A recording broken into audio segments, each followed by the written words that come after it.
গোপাল ভট্টাচার্য মহাশয়ের লাইভ অনুষ্ঠানটি দেখুন প্রতি মঙ্গলবার সন্ধে ৬:৩৫, প্রতি বুধবার বেলা ১২:০৫, প্রতি শনিবার সন্ধে ৬:৩৫ এবং প্রতি রবিবার বেলা ১২:০৫ একমাত্র সিটিভিএন প্লাস চ্যানেলে। নমস্কার, শুভ সন্ধ্যা। আজকাল পরশুর এখনকার এই মুহূর্তের পর্বে আপনাদের সকলকে স্বাগত জানাবো। আমি তিথি রয়েছি আপনাদের সঙ্গে। এই মুহূর্তের পর্ব মানেই জেনে নেওয়ার পর্ব, বুঝে যাওয়ার পর্ব বা কিছুটা হলেও সজাগ সতর্ক হওয়ার বা সতর্ক থাকবার পর্ব। কারণ আগামী দিন কি হতে পারে, কি হতে চলেছে বা রীতিনীতি, পূজার্চনা, আধ্যাত্মিকতার মধ্য দিয়ে আমরা কতটা সেই সমস্যা থেকে বেরিয়ে আসতে পারি, এই সমস্ত কিছু নিয়েই আজকের আরও একটি পর্বের আলাপচারিতা। এবং এই মুহূর্তের পর্ব মানেই যিনি স্টুডিও থেকে সরাসরি থাকেন, যা 34 বছরের বেশি সময়কালের অভিজ্ঞতায় পিন পয়েন্ট প্রেডিকশন, নক্ষত্র চর্চা, ক্যারিয়ার কাউন্সেলিংয়ে এক নয় বহু সংখ্যক মানুষের কাছে এক এবং অদ্বিতীয় কাণ্ডারি হয়ে উঠেছেন শ্রী গোপাল ভট্টাচার্য। দাদাকে স্বাগত। কালকে একটা বিশেষ দিন, কালকে পূর্ণিমা, ভাদ্র পূর্ণিমা এবং তার সঙ্গে কালকে চন্দ্রগ্রহণ। সব থেকে লাল, বছরে প্রত্যেক বছরে ন্যূনতম 3টি বা ন্যূনতম 4 অধিকতম 4টি গ্রহণ দেখা যায় প্রত্যেক বছরে।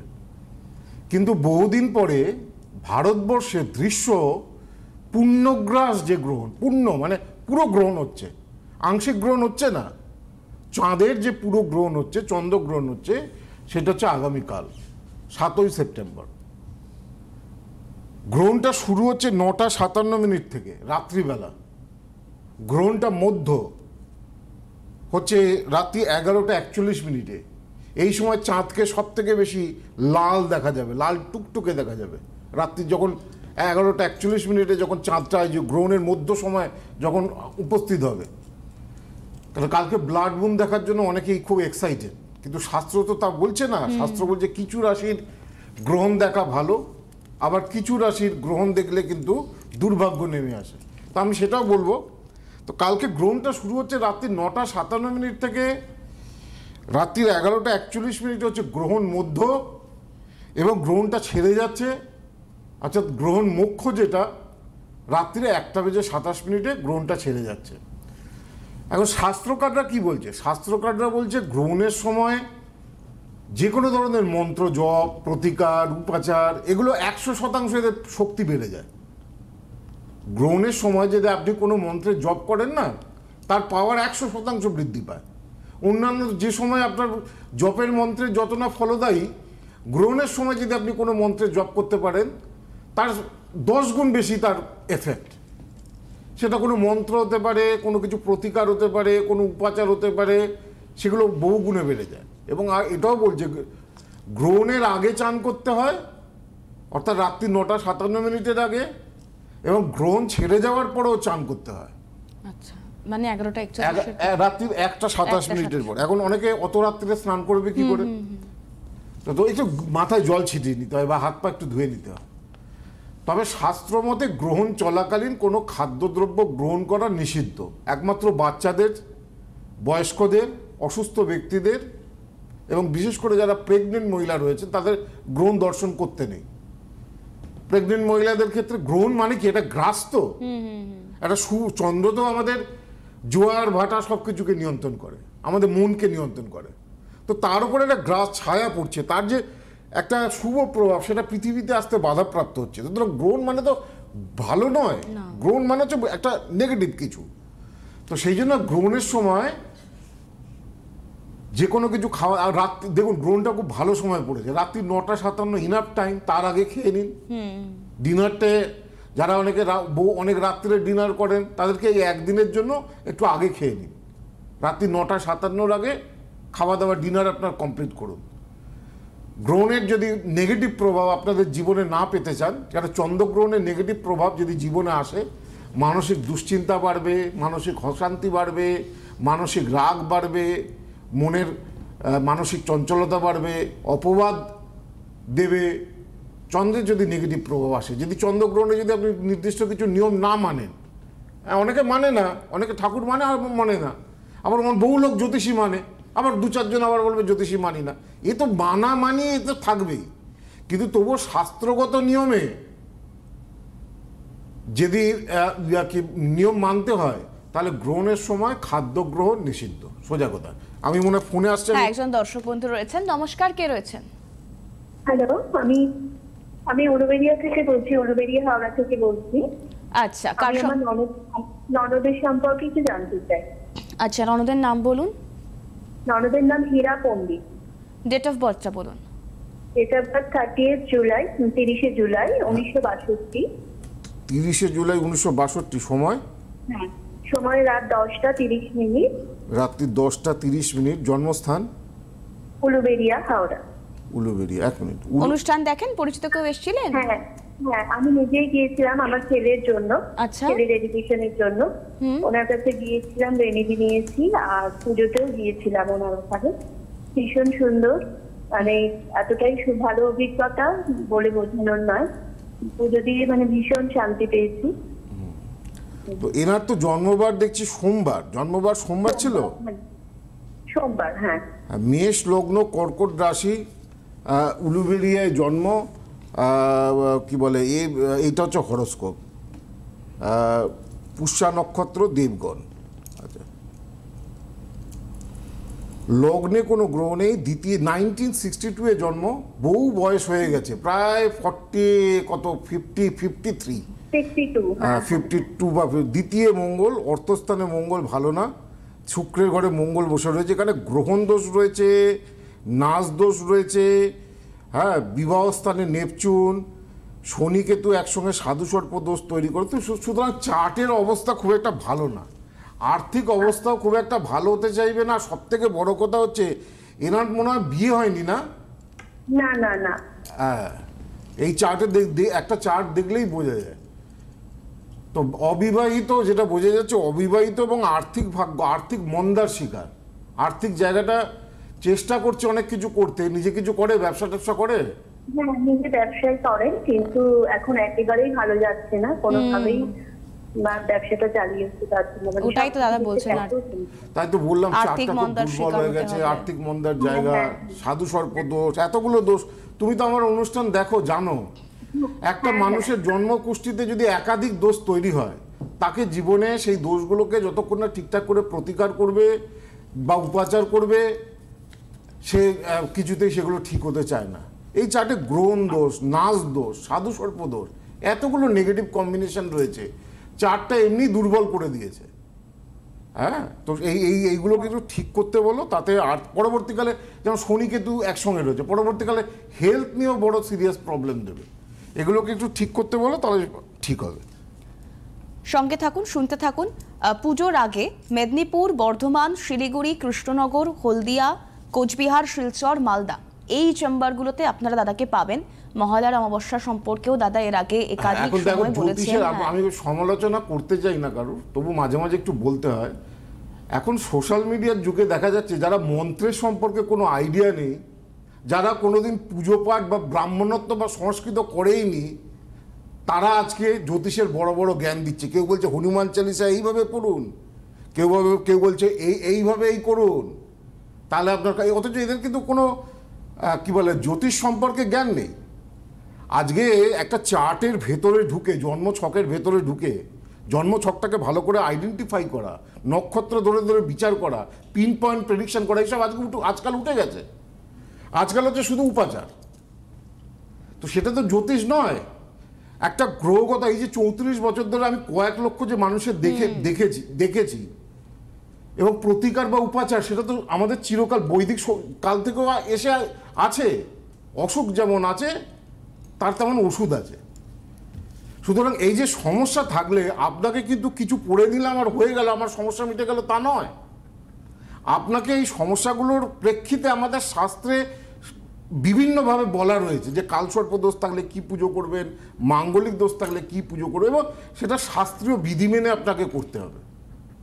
তো এই জন্য এবারে যেটা বলছিলাম যে মহালয়ের অমাবস্যাটা খুব গুরুত্বপূর্ণ। আর দেখুন, কৌশিক অমাবস্যা আমার ভিডিও আমার ফেসবুক এবং ইউটিউবে দেয়া রয়েছে। দেখুন, বহু মানুষ আমার কাছে আসে এবং আমি শাস্ত্রীয় নিয়মে সঠিক পদ্ধতিতে পুজোগুলো নিজে কাছে বসে বসে করাই। মন্ত্র, প্রত্যেকটা বিধি নিজে বসে বসে করাই।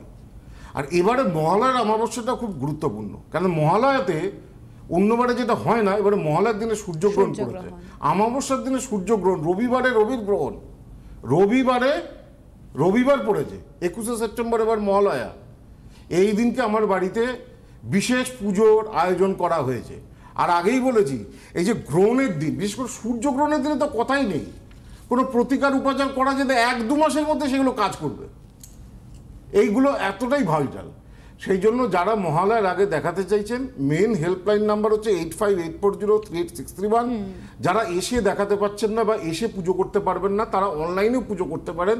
তার জন্য 8584038638 যাচ্ছে ফোন নাম্বার। একজন দর্শক বন্ধু রয়েছেন ইতিমধ্যে। নমস্কার, কে রয়েছেন? নমস্কার স্যার।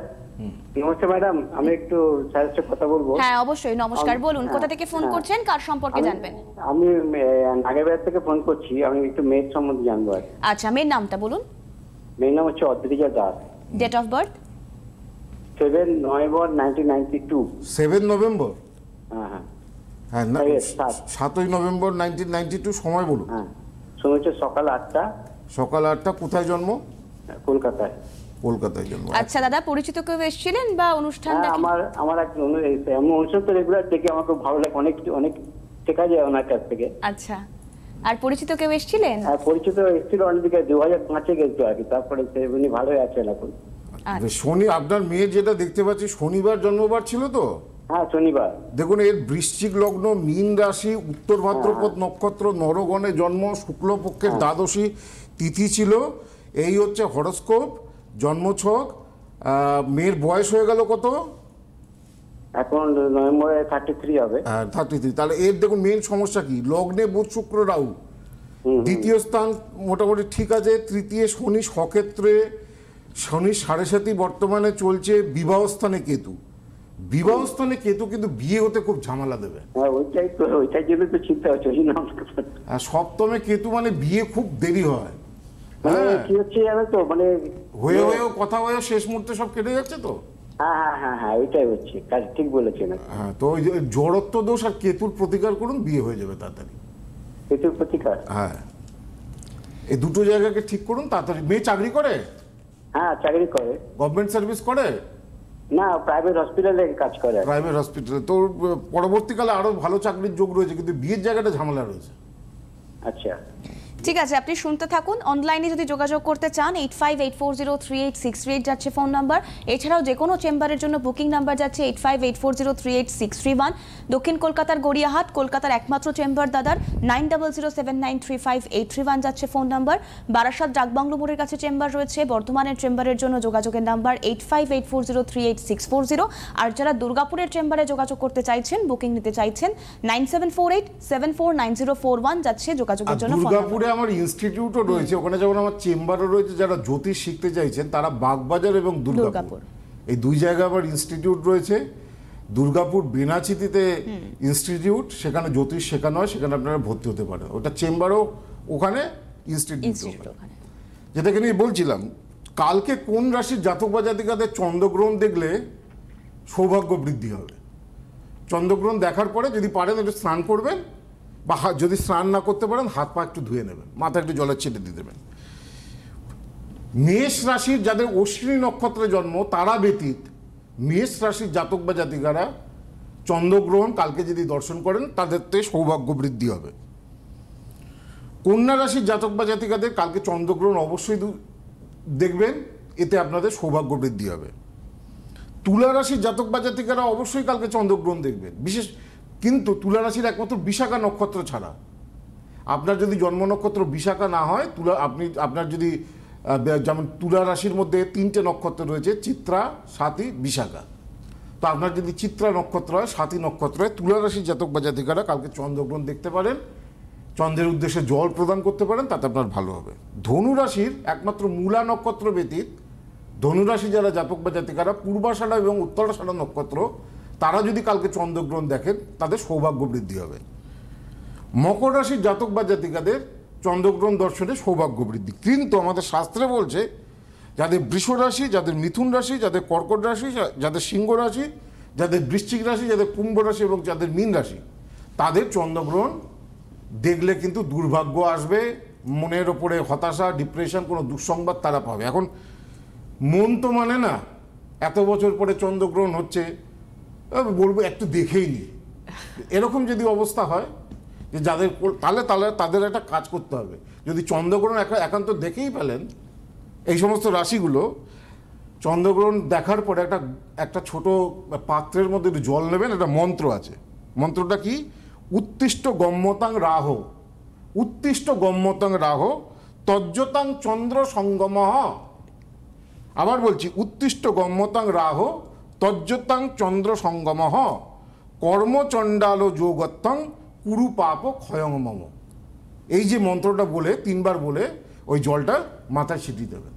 অর্থাৎ এই যে রাশিগুলো জাতক জাতিকারা একান্ত বৃষ, মিথুন, কর্কট, সিংহ, বৃশ্চিক, কুম্ভ, মীন, এরা যদি একান্ত চন্দ্রগ্রহণ দর্শন করে, তার দর্শনের পরে অবশ্যই হয় চান করে নেবেন, চান করতে করতে ওই মন্ত্রটা বলা যাবে চন্দ্রগ্রহণের শেষে। নিয়ম তো শুরুতেও চান করতে হয়, মাঝখানেও চান করতে হয়, আবার শেষে চান। মাঝখানে মানে কি দর্শনের পর?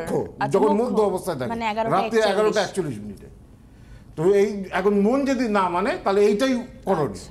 এইখানে বলছে উত্তিষ্ট গম্যতাং রাহ তজ্জতাং চন্দ্র সঙ্গম, রাহুর সঙ্গে চন্দ্রের সঙ্গম হচ্ছে, সেজন্য কর্মচণ্ডাল যোগ তৈরি হচ্ছে। এর ফলে এই রাশির জাতক বা জাতিকারা যদি চন্দ্রগ্রহণ দেখে, তাহলে কর্মচণ্ডাল মানে কি? কর্মনাশ হয়। আচ্ছা, সেই জন্য সেই কর্মনাশ না হয়, সেই পাপ যেন ক্ষয় হয়। উত্তিষ্ট গম্যতাং রাহ তজ্জতাং চন্দ্র সঙ্গম। উত্তিষ্ট হর্ষৌ তয় তয় হস্যি, পেট কাটা মূর্ধন্য শয় টয়। গম্যতাং গ ময়জফলা তয়াকার অনুস্বার, রাহ রয়াকার হয়কার, রাহুকে রাহ বলা হচ্ছে এখানে। তজ্জতাং ত বর্গের জয়জফলা তয়াকার অনুস্বার, চন্দ্র সঙ্গম, সঙ্গম দুর্দেশ্য অনুস্বার গ ম বিসর্গ, কর্মচণ্ডাল যোগত্থং, যোগত্থং স্পেলিং কি লিখেছে? জয়কার, অন্তস্থ জয়কার, গয়কার, থয় থয় অনুস্বার, কুরু পাপ ক্ষয়ং মম। সুতরাং এই মন্ত্রটা আবার বলে দিলাম, উত্তিষ্ট গম্যতাং রাহ তজ্জতাং চন্দ্র সঙ্গম কর্মচণ্ডালা যোগত্তাং কুরু পাপ ক্ষয়ং মম। এই মন্ত্রে বলে নিজের মাথায় জল ছিটিয়ে নেবেন বা হাত পা ধুয়ে নেবেন। তাতে যদি এই রাশি যেগুলো বারণ করছে আমাদের জ্যোতিষশাস্ত্রে যে গ্রহণকে না দেখতে, তারা যদি একান্তই কিউরিসিটির বসে বা কোনোভাবে দেখেন, তাহলে তারা এই কার্যটা করবেন, তাতে সমস্যার সমাধান হবে। আর হচ্ছে যে চন্দ্রগ্রহণের দিনে কি করতে হয়? চন্দ্রগ্রহণের দিনে আবার বলি, যে কোনো মন্ত্রের জপ। আপনি যে কোনো, যদি আপনার কালসর্প দোষ থাকে, দেবন্ত ধনজয় স্বাহা, এই মন্ত্র শুধু এক ছোট্ট মন্ত্র। কালসর্প দোষ যদি জন্মকুষ্ঠিতে থাকে, সেই তাদের খুব জীবনে খুব সমস্যা আসে। একটা মানুষের যুগে জন্মছকে কালসর্প দোষ থাকলে হয় সে খুব জীবনে প্রতিভাবান হয়, নয় সে তার জীবনে দুঃখ দুর্দশার মধ্যে কাটে। কালসর্পদোষের মাঝামাঝি কিছু নেই। কালসর্পদোষ যদি জন্মকুষ্ঠিতে থাকে, নম দেবন্ত ধনজয় স্বাহা, একটা ধূপ জেলে নেবেন। জেলে নেওয়ার পরে আপনি চন্দ্রগ্রহণ চলাকালীন এই মন্ত্র জপ করবেন। মাঙ্গলিক দোষ যদি থাকে, বগলামুখী মন্ত্র। মাঙ্গলিক দোষ থাকলে বিয়ে হতে যায় না, প্রচণ্ড শত্রুতা, এমনকি বেকারত্ব, ঋণ বৃদ্ধি, যারা ঋণের জালে জড়িয়ে পড়েছেন। মাঙ্গলিক দোষ যতটা পারবেন 108 বার, 18 বার, নাহলে 28 বার, নাহলে 108 বার, নাহলে 1008 বার, নাহলে 10,008 বার, নাহলে 1,00,000 বার। যত জপ করবেন তত ভালো। যদি না পারেন মিনিমামটা করবেন। লিং বগলামুখী সর্বদুষ্টানাং বাচং মুখং পদং স্তম্ভয় জিহ্বাং কিলয় কিলয় বুদ্ধিং বিনাশয় লিং ওং স্বাহা। লিং বগলামুখী সর্বদুষ্টানাং বাচং মুখং পদং স্তম্ভয় জিহ্বাং কিলয় কিলয় বুদ্ধিং বিনাশয় লিং ওং স্বাহা। আর যারা আর্থিক উন্নতি বা চাকরি বাকরি চাইছেন, ভালো জীবনে আরও প্রোগ্রেস করতে চাইছেন, তারা একটা লাল কাপড়ের মধ্যে বসবেন। যদি পারেন লাল 9টা মোমবাতি জ্বালিয়ে নেবেন। লাল মোমবাতি, বা একান্ত লাল মোমবাতি না পেলে সাদা মোমবাতি জ্বালিয়ে দেবেন। গ্রহণের সময় ওং নম পদ্মাবতী পদ্মাননে লক্ষ্মী দায়িনী বাঞ্চা ভূত প্রেত বিন্দবাসিনী সর্বশত্রু সংহারিণী দুর্জন মোহিনী ঋদ্ধি সিদ্ধি বৃদ্ধি কুরুকুরু স্বাহা। এই মন্ত্রটাকে বলা পদ্মাবতী মন্ত্র, খুব শক্তিশালী মন্ত্র। গ্রহণের দিন যদি খুব মন দিয়ে এই মন্ত্রটা যারা 10,000 বার করতে পারবে, তাদের সমস্ত আর্থিক সমস্যা মিটে যাবে। 10,000 না পারলে 1008 বার করুন, তাও যদি না পারেন 108 বার করুন। আবার বলছি, একটা লাল কাপড়ের উপর, লাল কম্বলাসন পেলে ভালো হয়, মানে লাল কাপড়ের উপরে বসবেন, লাল মোমবাতি পেলে ভালো হয়, নাহলে সাদা মোমবাতি 9টা জ্বালিয়ে নেবেন। আর এই গ্রহণের সময় ওং নম পদ্মাবতী পদ্মাননে লক্ষ্মী দায়িনী বাঞ্ছা ভূত প্রেত বিন্দবাসিনী সর্বশত্রু সংহারিণী দুর্জন মোহিনী ঋদ্ধি বৃদ্ধি কুরুকুরু স্বাহা, এই মন্ত্র পাঠ করবেন। যারা প্রচণ্ড শত্রুতায় ভোগেন, গ্রহণ চলাকালীন বিট নুন আর 7টা লাল লঙ্কা নিয়ে সেই শত্রুর নাম করে পুড়িয়ে দেবেন। তিল, যাদের শনির সাড়ে সাথে চলছে, তিল পড়াবেন গ্রহণের সময়। একটা 1 মুঠো তিল নিয়ে খবরের কাগজ জ্বালিয়ে যাদের শনির সাড়ে সাথে, শনির ঢাইয়া, তিল পড়াবেন গ্রহণ চলাকালীন। এতে আপনাদের শনির দোষ কাটবে। আর একটা কাজ করতে পারেন, গ্রহণ চলাকালীন যদি একটা পাত্রের মধ্যে একটু জল রেখে যদি একটা কয়েন ফেলে দেন, আর সেটা যদি সারাদিন ওই সারা রাত ওই ছাদের উপরে থাকবে, আর গ্রহণটা মিটে গেলে সেই কয়েনটা ধুয়ে নিয়ে কোনো একটা জায়গায় বাড়ির উত্তর পূর্ব কোণে মাটিতে যদি পুঁতে দেন, তাহলেও আর্থিক শ্রীবৃদ্ধি হবে। কি বললাম, গ্রহণের সময় একটা পাত্রের মধ্যে জল নিয়ে একটা কয়েন ফেলে দাও, ফেলে দিয়ে সারা রাত থাকবে সেটা ছাদের উপরে। এবার সেই কয়েনটাকে হয়ে যাওয়ার পরে মানে পরের দিন সকালবেলা সেই কয়েনটাকে ধুয়ে নিয়ে বাড়ির উত্তর পূর্ব কোণে যদি পুঁতে দিতে পারি, যদি জায়গা না থাকে, ফ্ল্যাট থাকে, তার পোতার জায়গা নেই, সেখানে আপনার উত্তর পূর্ব কোনো একটা জায়গায় ভালো করে কালো কাপড় দিয়ে বেঁধে ওই কয়েনটাকে এমন লুকিয়ে দেবো যাতে কেউ দেখতে না পায়। এতেও আর্থিক শ্রীবৃদ্ধি, ভালো চাকরি বাকরি, ভালো পদোন্নতি, ভালো অপরচুনিটি, এগুলোর সুযোগ আছে। ফোনে কেউ আছে? হ্যাঁ, একজন দর্শক বন্ধু রয়েছেন। নমস্কার, কে রয়েছেন? আমি প্রতিমা চক্রবর্তী বলছি, আমার মেয়ের জন্য একটু জানতে চাই। আচ্ছা, মেয়ের নামটা বলুন। মেয়ের নাম Ananya Chakraborty. Date of birth? 2005।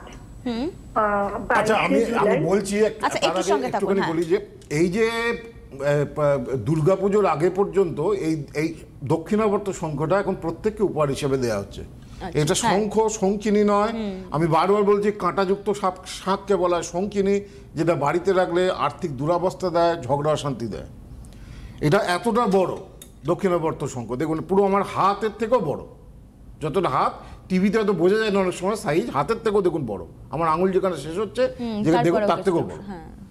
এই দক্ষিণাবর্ত শঙ্খ এবং কামধেনু, আপনারা প্রত্যেকে জানেন কামধেনু বাস্তু দোষকে নাশ করে এবং বাড়িতে প্রসপারিটি এবং শান্তি বৃদ্ধি করে। এটা অষ্টমীর দিনে স্থাপন করবেন, বাড়িতে প্রভূত উন্নতি হবে এই দুটো জিনিস একসঙ্গে স্থাপন করলে। হ্যাঁ, কামধেনু, এই দুটো জিনিসই এখন যেখানে অনলাইনে দেখান, অফলাইনে দেখান, দুটো জিনিসই উপহার হিসেবে দেওয়া হবে। এবং এইটার কিভাবে প্রতিষ্ঠা করবেন তার পুঙ্খানুপুঙ্খ বিবরণ, পুঙ্খানুপুঙ্খ মন্ত্র আমার PDF আছে, সেগুলো আপনাদেরকে দিয়ে দেওয়া হবে। এবার বলুন আপনার মেয়ের ডেট অফ বার্থ। 2005, 22শে জুলাই। 22শে জুলাই 2005। হ্যাঁ, সময় হচ্ছে 11:30, মানে সকালের কথা বলছি, 11:30 থেকে ওই 12টার মধ্যে আর কি। এতক্ষণের ডিফারেন্ট হয়তো আপনি এক্সাক্ট টাইম জানেন না? এক্সাক্ট টাইমটা হয়তো বলতে, মানে 11:45 মতো হতে পারে। এক্সাক্ট হঠাৎ মানে বলতে পারছি না আমি। জন্মস্থান কোথায়? সোদপুরে। আচ্ছা, বেশ। জন্মবার এটা শুক্রবার, 11:45 ধরছি, শুক্রবার ছিল। হ্যাঁ। তুলা লগ্ন, মকর রাশি, শ্রবণা নক্ষত্র, দেবগণ। তবে কি বলে, এইটা বার্থ টাইমটাকে কারেকশন করে নেবেন। এমনিতেই জন্ম সময় সংশোধন করতে হয়, কারোরই জন্ম সময় ঠিক থাকে না। নার্সিংহোম থেকে তো একটা একটা দিয়ে দেয় 5:45, 5:46, কিন্তু পরবর্তীকালে এগুলোকে বিভিন্ন নিয়মে বার্থ টাইম রেকটিফিকেশন করতে হয়। তো যাই হোক, আমি ওপর বলি, দেখুন এর হরোস্কোপটা মানে এক চিন্তা করবে, এক নিয়ে পড়াশোনা করার, একদিকে যেতে হবে। ছোটোবেলায় যতটা ভালো ছিল, পরবর্তীকালে রেজাল্ট কিন্তু মনের মতো আশানুরূপ হয়নি। কি বললাম, বুঝতে পেরেছেন? হ্যাঁ। সেরকম কি হয়েছে? হ্যাঁ, মানে যেরকম ক্যারিয়ারের জায়গাটা, হ্যাঁ, পড়াশোনার মতো রেজাল্ট হয়নি। সময় তো প্রায় শেষ। আমি বলবো চার্টটাকে একবার দেখে নিন। এই চার্টে কিন্তু কেরিয়ার মনের মতো কিন্তু হতে চাইবে না। হ্যাঁ, কেরিয়ারের জায়গাটা খুব প্রবলেম আছে। বেশ, আপনি সঙ্গে থাকুন। আজকের আলোচনা যেহেতু একদম শেষ করতে হচ্ছে, অনুষ্ঠানও শেষ, তাই যে কোনো চেম্বারের জন্য 8584038631 এই ফোন নাম্বারে আপনারা যোগাযোগ করুন। এবার যদি আপনারা অনলাইনে যোগাযোগ করতে চান তাহলে 8584038638 যাচ্ছে ফোন নাম্বার। আজকের পর্ব এখানেই শেষ করতে হচ্ছে। আমি দাদাকে অনেক ধন্যবাদ জানাবো। আগামীকাল বেলা 12:05 অনুষ্ঠান রয়েছে, সেই অনুষ্ঠানে নজর থাকুক আপনাদের। আজকের অনুষ্ঠান শেষ করছি। ভালো থাকুন, সুস্থ থাকুন, নমস্কার।